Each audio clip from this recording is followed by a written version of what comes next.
Daniel Carter se encontraba junto al gran ventanal de la nave diplomática HMS Harmony, observando cómo el mundo alienígena se expandía ante él. El planeta se veía hermoso desde el espacio, con sus océanos púrpuras y continentes plateados. Pero Daniel sabía que la belleza podía ocultar peligro.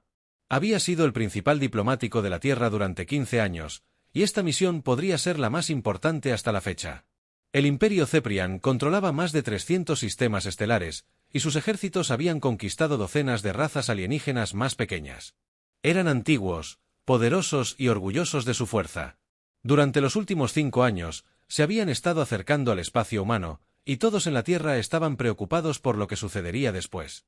La capitana Lisa Brooks se acercó a Daniel y contempló el mundo alienígena.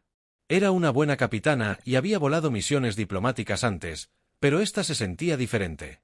La tripulación era más pequeña de lo habitual y no llevaban armas, salvo el equipo de seguridad básico. El gobierno de la Tierra quería demostrar a los Ceprians que los humanos venían en son de paz. La comunicación ya está funcionando, embajador, dijo Lisa mientras revisaba su tableta. Nos están dando permiso para aterrizar en el puerto espacial principal. War Prime Vax nos recibirá en el Palacio de Cristal en 2 horas. Daniel asintió y se ajustó el uniforme diplomático formal. Llevaba consigo un maletín que contenía la oferta final de paz de la Tierra. Dentro había acuerdos comerciales que beneficiarían a ambas especies y propuestas para la investigación científica compartida. La Tierra estaba dispuesta a dar a los Ceprans acceso a tecnología médica humana y técnicas agrícolas a cambio de fronteras claras entre sus territorios.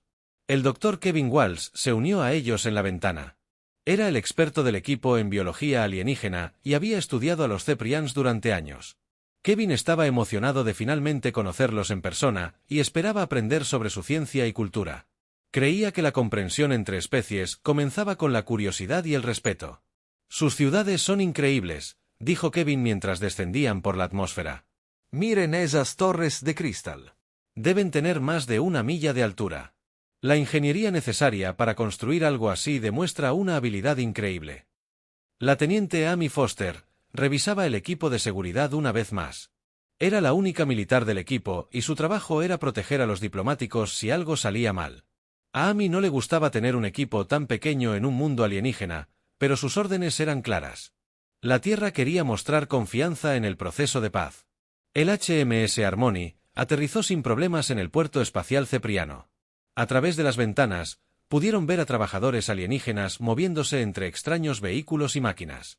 Los cepranos eran altos y delgados, de piel azul pálido y grandes ojos negros. Vestían túnicas ondulantes de diferentes colores que parecían indicar su rango o punto de trabajo. Mientras se preparaban para abandonar la nave, Daniel repasó sus notas por última vez. Había memorizado cada detalle de la propuesta de la Tierra y había practicado su discurso en el idioma cepriano. El traductor ayudaría, pero Daniel creía que hablar su idioma demostraba respeto y contribuiría a generar confianza. El puerto espacial estaba lleno de naves de diferentes especies alienígenas. Daniel reconoció algunos de los diseños de los informes de inteligencia.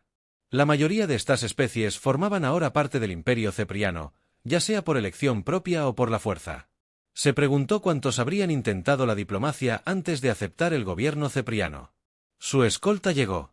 Exactamente a tiempo. Un grupo de funcionarios ceprianos con túnicas doradas los recibió con reverencias formales. El líder se presentó como el primer consejo Zurich y explicó que los guiaría al palacio. Su inglés era perfecto y sus modales eran educados, pero Daniel percibió algo frío bajo la cortesía. El viaje al palacio los llevó a través de la ciudad alienígena. Las torres de cristal se elevaban hacia el cielo y reflejaban la luz en hermosos patrones. Pero Daniel también notó los controles de seguridad y los guardias armados que observaban desde cada esquina. Esto no era solo una ciudad, sino una fortaleza construida para demostrar poder y control. Dentro del palacio, las paredes estaban hechas de una especie de cristal vivo que cambiaba de color al pasar. Los suelos eran lisos como el cristal y sus pasos resonaban en los vastos pasillos. Todo estaba diseñado para que los visitantes se sintieran pequeños e impresionados por la grandeza cepriana. El primer consejo, Zurich, los condujo a una gran cámara donde esperaban otros funcionarios ceprianos. Daniel contó 12 sentados alrededor de una mesa curva, hecha del mismo cristal viviente que las paredes. Cada uno vestía túnicas de un color diferente, y Daniel intentó recordar lo que Kevin le había enseñado sobre los rangos sociales ceprianos. Los representantes de la Tierra son bienvenidos en el corazón de nuestro imperio, dijo uno de los ceprianos con voz grave. Soy el primer Vakzin de la disformidad. Hablo en nombre de nuestras fuerzas militares. Tenemos curiosidad por escuchar qué propuesta nos trae su joven especie. Daniel sintió un desafío en esas palabras, pero mantuvo la calma. Había tratado con un orgulloso líder alienígena. Habían hablado antes y sabían que mostrar ira o miedo pondría fin a las negociaciones antes de empezar. En cambio, hizo una reverencia al estilo cepriano y pronunció su saludo formal. Venimos con el espíritu de beneficio mutuo y paz duradera, dijo Daniel en su idioma. La Tierra ofrece amistad y cooperación entre nuestras especies. Creemos que tanto los humanos como los ceprianos prosperarán más a través del comercio y el conocimiento compartido que a través del conflicto. Los ceprianos intercambiaron miradas, y Daniel no pudo interpretar sus expresiones. El doctor Kevin Walsh dio un paso al frente y presentó un pequeño dispositivo que contenía investigación médica humana. La teniente Amy Foster permaneció cerca de la puerta, pero mantuvo las manos alejadas de sus armas. La capitana Lisa Brooks esperó en silencio con el equipo de comunicación, lista para contactar con su nave si era necesario. War Prime Vax examinó el dispositivo médico con interés, pero su rostro permaneció frío. Su especie ha avanzado rápidamente para ser una raza tan joven, dijo. En tan solo unos siglos, se han extendido a muchos sistemas estelares y han desarrollado una tecnología impresionante. Algunos verían este rápido crecimiento como una amenaza para los poderes establecidos. Daniel reconoció la prueba en estas palabras. Los ceprianos querían saber si los humanos se someterían a su autoridad o si se resistirían a la conquista. Su respuesta determinaría si esta reunión conduciría a la paz o a la guerra. Los humanos creen que la galaxia es lo suficientemente grande como para que prosperen muchas especies, respondió Daniel con cautela. Buscamos aprender de civilizaciones más antiguas como la suya, a la vez que contribuimos con nuestros propios descubrimientos al bien común. El crecimiento mediante la cooperación beneficia a todos. El primer día de negociaciones había comenzado, y Daniel sentía el peso del futuro de la Tierra en cada palabra que pronunciaba. Las negociaciones continuaron durante 3 largos días, y Daniel sentía que la esperanza crecía con cada sesión. Los miembros del Consejo Cepriano comenzaban a escuchar sus propuestas y a hacerle preguntas detalladas sobre la tecnología y la cultura humanas. Varios de ellos parecían genuinamente interesados en los beneficios de la cooperación pacífica en lugar de la conquista. El doctor Kevin Walsh había logrado un progreso notable con los científicos zafianos. Pasaron horas discutiendo los avances médicos humanos y las técnicas agrícolas que podrían ayudar a alimentar a las crecientes poblaciones de los mundos ceprianos. El entusiasmo y la genuina curiosidad de Kevin por su cultura habían convencido incluso a los miembros del consejo más desconfiados. La teniente Amy Foster también había encontrado puntos en común con algunos oficiales militares ceprianos. Respetaban su conocimiento profesional y su forma directa de hablar. Amy había evitado cuidadosamente cualquier discusión sobre las capacidades militares humanas, pero su confianza sugería que la Tierra no estaba indefensa. El segundo día, Daniel presentó la propuesta principal de la Tierra. Los humanos compartirían su avanzada tecnología de terraformación e investigación médica a cambio de fronteras claramente definidas entre el espacio humano y cepriano. Ambas especies establecerían rutas comerciales y programas de intercambio cultural. Y lo más importante, habría un acuerdo de defensa mutua para proteger a las especies alienígenas más pequeñas de los imperios agresivos. El primer Consejo Zurich parecía especialmente interesado en la tecnología de terraformación. Los ceprones habían conquistado muchos mundos, pero algunos eran difíciles de acondicionar para su gente. Las técnicas humanas podrían convertir planetas áridos en mundos ajardinados en tan solo unas décadas. Esto podría resolver muchos de los problemas de recursos del imperio sin necesidad de nuevas conquistas. Warp Prime. Baxon permaneció en silencio durante la mayor parte de estas discusiones. Daniel pudo ver que el líder militar no estaba satisfecho con el rumbo de las conversaciones. Baxon representaba la antigua mentalidad cepriana, que solo veía la fuerza en la dominación y la conquista. Los acuerdos de paz no significaban nada para alguien creyente. La fuerza era la razón. Pero los demás miembros del Consejo comenzaban a ver la sabiduría en las propuestas de Daniel. El imperio era vasto, pero difícil de gestionar. Las rebeliones estallaban con regularidad en los mundos conquistados y requerían recursos militares para sofocarlas. Comerciar con socios dispuestos sería mucho más rentable que gobernar a súbditos reacios. Al tercer día, Daniel se sintió lo suficientemente seguro como para hacer más ofertas. La Tierra proporcionaría intercambios educativos donde los jóvenes ceprianos podrían estudiar en universidades humanas y aprender sobre diferentes formas de organizar la sociedad. Los humanos también compartirían su avanzada tecnología de comunicación, que podría ayudar al Imperio a gestionar sus extensos territorios con mayor eficacia. El ambiente en la cámara de cristal se volvía más positivo con cada hora.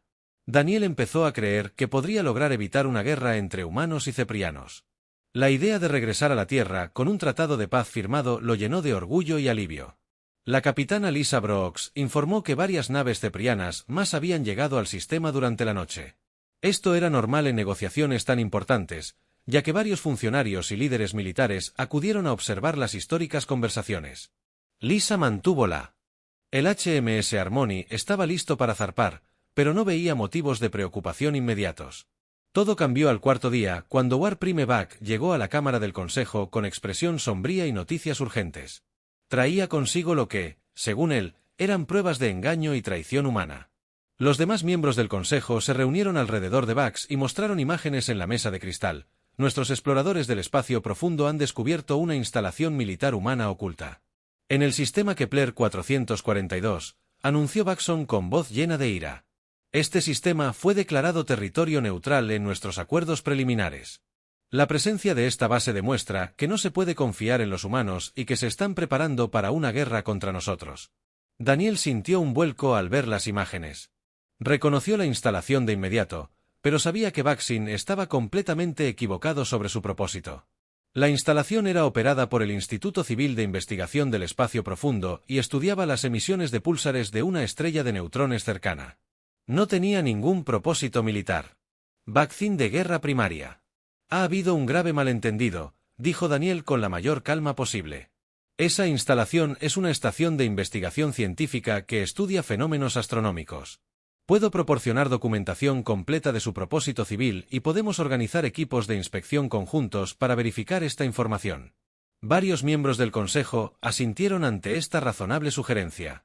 El primer Consejo Zurich pidió ver la documentación y pareció dispuesto a aceptar la explicación de Daniel. Los demás funcionarios comenzaron a discutir cómo organizar los equipos de inspección y qué procedimientos debían seguirse, pero Baxon no estaba interesado en explicaciones ni inspecciones. Daniel pudo ver que la guerra primaria había estado buscando una excusa para terminar las negociaciones y regresar a las viejas costumbres de conquista. El descubrimiento de la estación de investigación justificó perfectamente su decisión preconcebida. Las palabras no valen nada cuando las acciones hablan más, declaró Baxon al levantarse de su asiento. Este humano habla de paz mientras su gente construye bases militares secretas. En espacio neutral. ¿Cuántas otras instalaciones ocultas existen? ¿Cuántas otras mentiras nos han contado durante estas conversaciones? El ambiente en la cámara cambió al instante. Los miembros del Consejo, que se habían estado animando con las propuestas de Daniel, ahora lo miraban con recelo y duda. Años de tradición militar cepriana los hicieron creer rápidamente las acusaciones de engaño y traición. Daniel intentó desesperadamente explicar la situación. Ofreció contactar con la Tierra de inmediato y gestionar una transparencia total sobre todas las instalaciones humanas en los sistemas cercanos. Prometió que los equipos de inspección podrían visitar cualquier lugar que los cepranos quisieran examinar. Incluso se ofreció a permanecer en su mundo como rehén mientras se llevaba a cabo el proceso de verificación. La capitana Lisa Brooks recibió la señal de emergencia de Daniel y se ofreció de inmediato a extraer al equipo diplomático del planeta. El HMS Harmony podría estar listo para partir en minutos. Y Lisa confiaba en que podrían escapar antes de que Cepri y sus fuerzas pudieran detenerlos. Pero Daniel se negó a abandonar las negociaciones. Todavía creía que la paciencia y la diplomacia podrían superar este malentendido. Había demasiado en juego como para rendirse. Ahora, el futuro de la expansión humana y el destino de millones de personas dependían de alcanzar un acuerdo pacífico con el Imperio Ceprian. War Prime Bucks se presentó ante el Consejo y declaró que las negociaciones habían terminado. Acusó a Daniel de ser un espía enviado para recopilar información mientras fingía buscar la paz. La evidencia de la base oculta demostraba que los humanos se preparaban para la guerra y no se les podía confiar como aliados. Arresten a la delegación humana por espionaje y engaño, ordenó Baxon mientras guardias armados entraban en la cámara de cristal. Serán detenidos a la espera de una investigación completa de sus actividades y del alcance de los preparativos militares humanos. La teniente Amy Foster se adelantó de inmediato para proteger a la embajadora Carter mientras los guardias se acercaban. Su mano se dirigió a su arma, pero dudó en desenvainarla en la sagrada cámara del Consejo. Ese momento de vacilación cambiaría el curso de la historia galáctica. Los guardias se movieron rápidamente hacia Daniel y su equipo, pero la teniente Amy Foster fue más rápida. Desenfundó su arma y se colocó entre la embajadora y los Ceprians que se acercaban. Su entrenamiento se activó automáticamente. Mientras evaluaba las amenazas y calculaba las mejores posiciones defensivas en la cámara de cristal. Retírese. El embajador Carter está protegido por inmunidad diplomática, gritó Amy mientras retrocedía hacia la pared, donde podía cubrir todos los accesos. Cualquier ataque a la misión diplomática de la Tierra será considerado un acto de guerra. War Primeback se rió de sus palabras e hizo un gesto para que entraran más guardias en la cámara. No hay inmunidad diplomática para espías e infiltrados, dijo con frialdad. Su embajador ha violado nuestra confianza y se enfrentará a la injusticia de Cepri por su. Daniel dio un paso al frente a pesar de las protestas de Amy y levantó las manos para indicar que no portaba armas. Miró directamente al primer guerra Bacin y habló en el dialecto cepriano más formal que conocía. Soy el embajador Daniel Carter, representante del gobierno de la Tierra y de todas las colonias humanas. Exijo el derecho a contactar a mis superiores y gestionar la debida verificación del malentendido sobre nuestra estación de investigación. Varios miembros del Consejo parecían incómodos con la rápida escalada de la situación. El primer Consejo Zurich intentó intervenir y sugerir una investigación más minuciosa, pero Baxon lo interrumpió con un gesto de enfado. El primer guerra había tomado su decisión y no se dejaría influir por la cautela ni la razón. Se acabó el tiempo de las palabras, declaró Baxon mientras desenvainaba su propia arma. Apoderaos de todos y preparadlos para el interrogatorio. Descubriremos el alcance total del engaño humano y los preparativos militares. Amy Foster vio el arma en la mano de Baxon y tomó una decisión en una fracción de segundo que resonaría a lo largo de la historia. Disparó una vez al techo para llamar la atención de todos y gritó una advertencia. Cualquiera que se acerque al embajador será detenido. Abandonamos esta cámara bajo protección diplomática. El techo de cristal se quebró con mi disparo y empezaron a caer pedazos al suelo. Los guardias ceprianos dudaron, pues nunca habían visto un desafío tan directo en su sagrada cámara del Consejo. El doctor Kevin Walsh agarró sus materiales de investigación mientras la capitana Lisa Brooks activaba su comunicador de emergencia para advertir a su nave de la resistencia humana. Levantó su arma hacia Daniel y gruñó algo en el antiguo idioma militar zapariano que los traductores no pudieron procesar. Amy vio la amenaza y se movió para interceptarlo, pero estaba demasiado lejos. El disparo resonó en la cámara de cristal como un trueno. El embajador Daniel Carter cayó al suelo pulido mientras la sangre se extendía bajo su uniforme diplomático. El hombre que había dedicado su vida a prevenir guerras entre especies murió intentando salvar la paz que tanto había trabajado por construir. El doctor Kevin Walsh gritó y corrió al lado de Daniel, pero ya era demasiado tarde. Los ojos del embajador ya se estaban volviendo vidriosos y su respiración se había detenido. La teniente Amy Foster se quedó paralizada por un instante antes de que su entrenamiento se hiciera cargo y comenzara a disparar contra los guardias ceprianos. El tiroteo duró solo unos minutos, pero parecieron horas.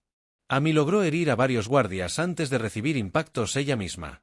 La capitana Lisa Brooks recibió un impacto en el hombro, pero siguió usando su comunicador. El doctor Kevin Walsh recibió un impacto en la pierna mientras intentaba arrastrar el cuerpo de Daniel hacia un lugar seguro cuando cesaron los disparos. Warcrime Bacin se paró junto al cuerpo de Daniel con satisfacción. Que esto sirva de lección a cualquier especie que crea poder engañar al Imperio Ceprio, dijo a los humanos supervivientes. Su embajador murió porque eligió la mentira sobre la verdad. Amy Foster se puso de pie con dificultad a pesar de sus heridas y miró a Baxom a los ojos. Acaban de cometer el mayor error de la historia galáctica, dijo apretando los dientes. Cuando la Tierra sepa lo que hicieron hoy aquí, no habrá piedad ni perdón. Los miembros supervivientes del equipo diplomático recibieron finalmente tratamiento por sus heridas y fueron liberados tras 3 días de interrogatorio. Los cepranos afirmaron que la muerte de Daniel fue un desafortunado accidente durante el arresto de presuntos espías. Insistieron en que los humanos habían violado los acuerdos preliminares de paz al construir instalaciones militares secretas. La capitana Lisa Brooks logró llevar a su equipo herido de regreso al HMS Harmony y partió del espacio zafriano inmediatamente. El viaje de regreso duró 4 días, y durante ese tiempo, envió informes detallados a la Tierra sobre todo lo sucedido. El sistema de comunicación cuántica garantizó que el gobierno terrestre recibiera la noticia en cuestión de horas. El Dr. Kevin Walsh dedicó el viaje a redactar un relato completo de las negociaciones y el asesinato de Daniel. Documentó cada conversación y cada intento del embajador por encontrar soluciones pacíficas. Kevin quería que la Tierra comprendiera que Daniel había hecho todo lo posible para evitar el conflicto. La teniente Amy Foster redactó su propio informe, centrado en la situación de seguridad y la clara intención de Baxon de provocar la violencia. Describió cómo el crimen de guerra había ignorado explicaciones razonables y rechazado todos los intentos de verificación. Amy concluyó que los Zeprans nunca tuvieron la intención de honrar ningún acuerdo de paz. Cuando el HMS Harmony llegó al espacio terrestre, fueron recibidos por una escolta militar completa.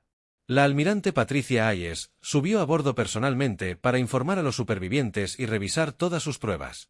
El rostro del almirante se ensombrecía con cada detalle del asesinato de Daniel y el rechazo Ceprian a las soluciones diplomáticas. El presidente Nathan Cole convocó una sesión de emergencia del Consejo de Defensa Colonial pocas horas después de recibir los informes. La reunión tuvo lugar en las cámaras subterráneas seguras bajo Ginebra, donde se encuentran los objetos más importantes de la Tierra. Se tomaron decisiones. Alrededor de la mesa se sentaron las personas que determinarían la respuesta de la humanidad a este acto de agresión sin precedentes. El general Charles Murphy presentó la evaluación militar de las capacidades defensivas humanas. El almirante Hayes revisó la información de inteligencia sobre CEPRI, su fuerza militar y su despliegue. La secretaria de Estado, Ellen Price, analizó las implicaciones diplomáticas de las distintas opciones de respuesta. Todos comprendieron que esta decisión moldearía el futuro de la civilización humana. El debate fue más breve de lo esperado. Daniel Carter había sido más que un simple embajador. Era un símbolo del compromiso de la humanidad con la expansión pacífica y el diálogo diplomático con las especies alienígenas. Su asesinato representó un ataque a todo lo que los humanos creían sobre su lugar en la galaxia. El presidente Cole observó los rostros de los líderes de la Tierra. Eran personas que habían dedicado sus carreras a intentar evitar conflictos y tender puentes entre las especies.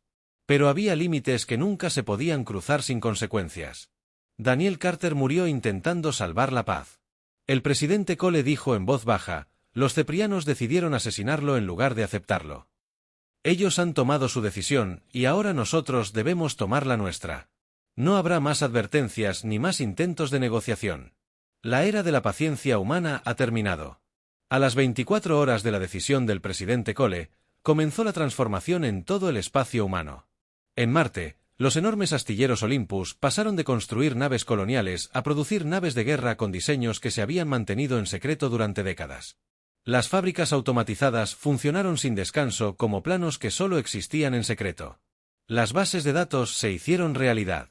La almirante Patricia Hayes observó los informes que llegaban de 200 colonias humanas y se asombró ante la velocidad de la movilización.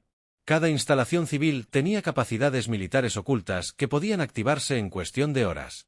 Las estaciones mineras en el cinturón de asteroides revelaron sistemas de fabricación de armas integrados en su estructura básica. Incluso los mundos agrícolas tenían fábricas subterráneas listas para producir munición y suministros militares.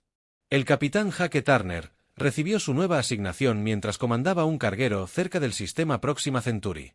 En tan solo 6 horas, su nave se había convertido en una pesada nave de asalto equipada con armas capaces de destruir estaciones espaciales.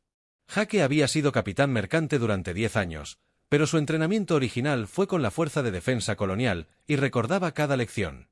La transformación fue tan completa y rápida que conmocionó incluso a los aliados más cercanos de la humanidad.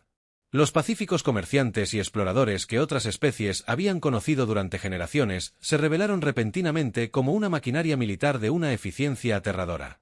Cada colonia humana contaba con sistemas de defensa que rivalizaban con las principales instalaciones militares de civilizaciones mucho más antiguas. La DRA. Sarah Johnson trabajaba en una estación de investigación médica cuando recibió órdenes de convertir sus instalaciones en un centro de desarrollo de armas. Nunca imaginó que su pacífico laboratorio contuviera el equipo necesario para crear la tecnología militar más avanzada de la galaxia. Las computadoras médicas que habían estado analizando enfermedades alienígenas también podían calcular las formas más efectivas de destruir naves enemigas.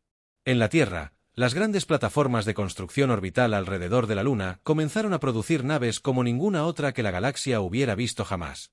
Naves que parecían simples naves mineras revelaban sistemas de armas ocultos y blindaje. Naves de investigación diseñadas para la exploración del espacio profundo contaban con una potencia de fuego capaz de arrasar ciudades enteras.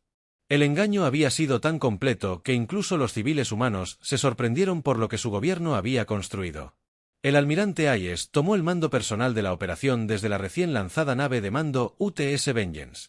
La nave había sido construida en secreto durante los últimos 5 años y contenía tecnología que la hacía superior a cualquier nave de guerra conocida. Desde su puente, podía coordinar ataques simultáneos en docenas de sistemas estelares. La primera fase de la operación Respuesta Final tuvo como objetivo todas las instalaciones militares ceprianas en un radio de 50 años luz del espacio humano. Los ataques se produjeron sin previo aviso y con una fuerza abrumadora. Naves humanas aparecieron desde el hiperespacio, lanzaron ataques devastadores y desaparecieron antes de que los defensores pudieran organizar una respuesta efectiva. El capitán Hake Turner lideró el asalto a la base naval Ceprian en VGA-7. Su escuadrón de 12 naves se enfrentó a una flota de defensa de 30 naves Ceprian, pero la batalla duró menos de 15 minutos. Las armas humanas eran tan avanzadas que las naves enemigas explotaron antes de poder devolver el fuego. 3 cruceros de batalla Ceprian y una enorme estación espacial quedaron reducidos a escombros, mientras que la fuerza de Hake no sufrió bajas. La comandante Rachel Green atacó la flota de patrulla Ceprian en el sector Centuri con resultados similares. Sus 8 naves destruyeron un escuadrón entero de vehículos enemigos. Sesles en lo que apenas podría llamarse una batalla. Los capitanes ceprianos enviaron mensajes desesperados solicitando las condiciones de rendición, pero no recibieron respuesta. El tiempo de las negociaciones había terminado con la muerte de Daniel Carter. El patrón se repitió en docenas de sistemas estelares mientras las fuerzas humanas atacaban con precisión y un poder abrumador. Los comandantes ceprianos no tuvieron tiempo de coordinar sus defensas ni de pedir refuerzos. Cada ataque terminaba antes de que comprendieran lo que estaba sucediendo. En 6 horas, la humanidad eliminó más recursos militares enemigos que la mayoría de las guerras destruidas en años. El general Charles Murphy coordinó los asaltos terrestres a Zepran. Bases militares en todas sus regiones fronterizas. Marines humanos equipados con armaduras y armas de combate avanzadas arrasaron instalaciones que se consideraban inexpugnables. Los soldados ceprianos eran valientes y experimentados, pero se enfrentaban a una tecnología generaciones por delante de la suya. La coronel Mary Stevens lideró el asalto al centro de mando cepriano en Wolf 359.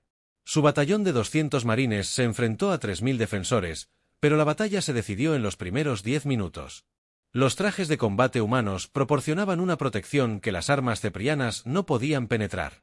Si bien los rifles de energía humanos podían destruir posiciones enemigas desde distancias increíbles, el efecto psicológico de estas derrotas fue aún más devastador que el daño físico. El imperio cepriano no había perdido una batalla importante en más de un siglo, y sus líderes militares carecían de experiencia en enfrentarse a una fuerza superior. El pánico se extendió por su estructura de mando a medida que llegaban informes de derrotas imposibles desde todos los frentes. War Prime Bax intentó desesperadamente organizar una respuesta coordinada desde su cuartel general en el planeta natal. Envió mensajes de emergencia a todas las flotas ceprianas, ordenándoles que concentraran sus fuerzas y se prepararan para un contraataque masivo. Pero sus órdenes llegaron a naves que ya no existían y bases que habían quedado reducidas a ruinas humeantes. La velocidad y la magnitud del asalto humano demostraron que la Tierra se había estado preparando para esta posibilidad durante décadas. Cada instalación militar cepriana había sido mapeada y analizada. Cada debilidad en sus defensas había sido catalogada. Cada posible respuesta había sido calculada y contrarrestada con antelación. La almirante Hayes revisó los resultados de la primera fase desde su centro de mando a bordo del Vengeance. En menos de 24 horas, las fuerzas humanas habían destruido el 60% de los recursos militares ceprianos en sus regiones fronterizas. La flota enemiga estaba dispersa y desmoralizada. Su estructura de mando era un caos. El camino a su mundo natal estaba abierto, pero esto era solo el comienzo. Las armas y naves utilizadas en los ataques fronterizos eran impresionantes, pero no eran la tecnología más avanzada de la humanidad. La almirante Hayes había estado reservando el mejor equipo para el asalto al propio mundo natal cepriano. La vacuna War Prime descubriría exactamente qué le sucedía a quienes asesinaban a diplomáticos humanos. El mensaje se envió a todas las fuerzas humanas de la galaxia. La fase 2 comenzaría en 12 horas. La flota se reuniría en los confines del sistema natal Cepriane y daría la lección final sobre las consecuencias de elegir la violencia sobre la paz. La muerte de Daniel Carter sería vengada y la galaxia aprendería que el compromiso de la humanidad con la diplomacia solo era comparable a su capacidad para la guerra total.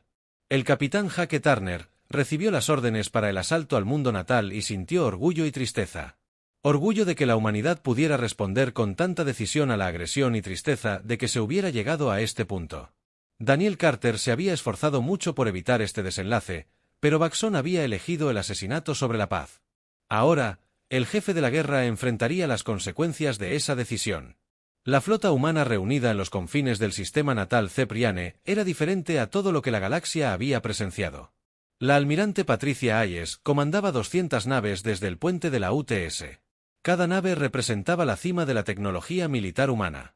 Los comerciantes y exploradores pacíficos que otras especies habían conocido habían desaparecido y en su lugar se alzaba la fuerza naval más poderosa de la historia galáctica. Warp Prime Bax observó la flota que se acercaba desde su puesto de mando. Se atrincheró en las profundidades de la capital de cristal y sintió miedo por primera vez en su larga carrera militar. Las plataformas de defensa orbital que habían protegido el planeta natal durante 8 siglos eran lo suficientemente poderosas como para destruir flotas de invasión enteras, pero las naves humanas se movían a través de ellas como si fueran de papel. La batalla por el planeta natal de los ceprianos comenzó al amanecer y terminó antes del mediodía. El almirante Hayes había estudiado las defensas del planeta durante años a través de satélites espía y redes de inteligencia cuya existencia los ceprianos jamás sospecharon. Cada arma en posición y cada generador de escudos habían sido mapeados y seleccionados. El asalto no fue una batalla, sino una demostración quirúrgica de abrumadora superioridad tecnológica. El capitán Hake Turner lideró el ataque contra la principal defensa orbital.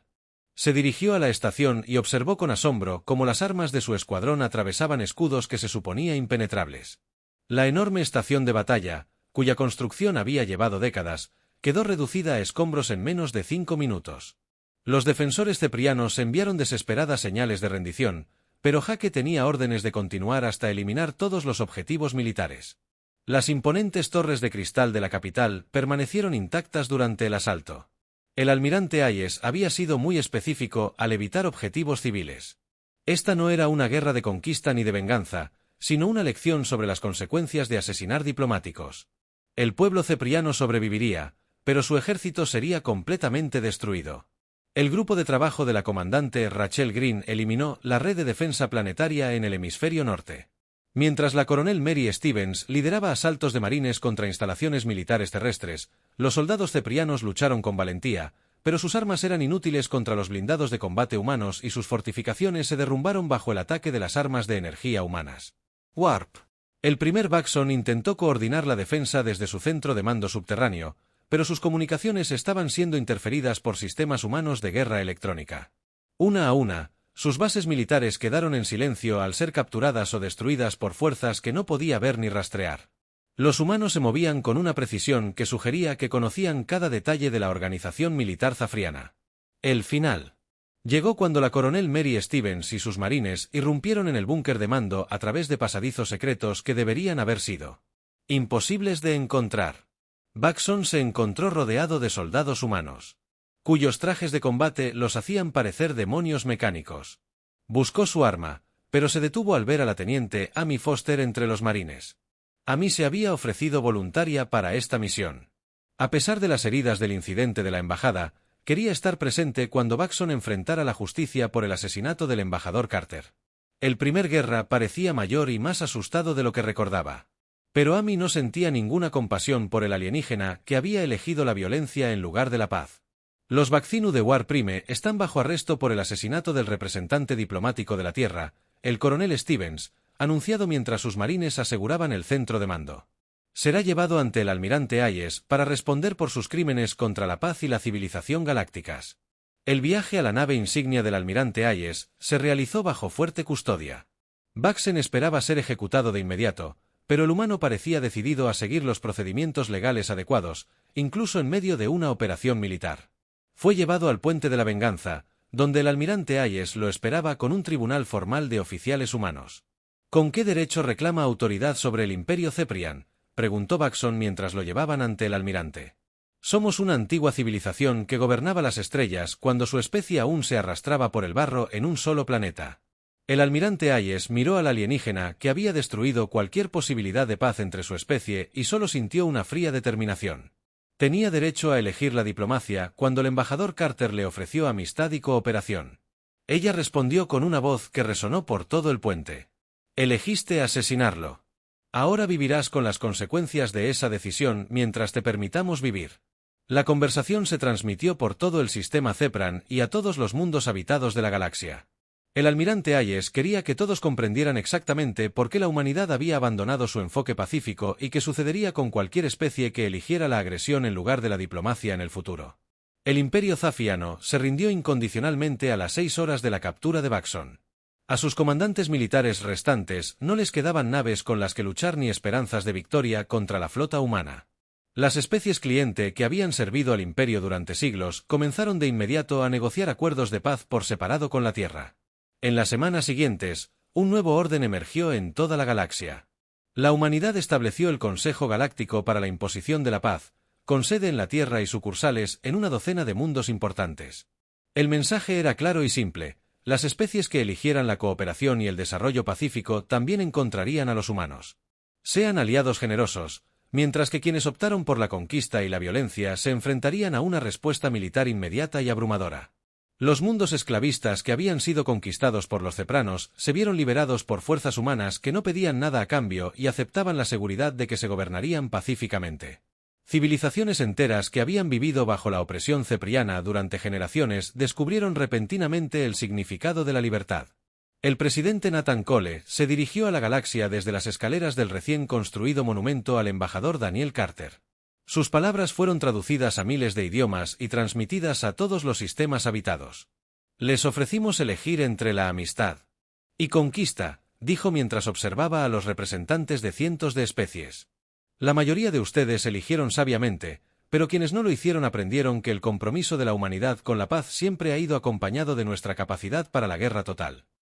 War Prime Vax pasó sus últimos años en un cómodo pero seguro centro de detención en la Luna, donde sirvió como un recordatorio viviente de lo que le sucedía a quienes asesinaban diplomáticos. Escribió extensas memorias sobre la caída de su imperio, pero pocos seres se molestaron en leerlas. La galaxia había superado la era de la conquista y la esclavitud. El mundo natal de Ceprian se convirtió en un protectorado humano con el gobierno local restaurado, pero las fuerzas militares disueltas permanentemente. Sus antiguos mundos esclavistas formaron una confederación bajo protección humana y comenzaron el largo proceso de reconstrucción de sus civilizaciones destrozadas. El comercio y el intercambio cultural florecieron a medida que las especies que habían sido enemigas durante siglos aprendieron a trabajar juntas. El sueño de paz galáctica del embajador Daniel Carter finalmente se había logrado, pero no a través de las negociaciones diplomáticas que él había preferido. La galaxia aprendió a respetar la palabra de la humanidad, porque comprendían las consecuencias de romperla. Cuando los humanos ofrecían amistad, era genuina y duradera. Pero cuando prometían represalias por la agresión, esas consecuencias eran rápidas y rotundas. La era de las advertencias humanas había terminado con la muerte de Daniel. Pero había comenzado una nueva era de paz forzada. Las estrellas estaban más seguras ahora porque todos comprendían la simple verdad que la humanidad había escrito con fuego en toda la galaxia. Algunas líneas nunca deben cruzarse.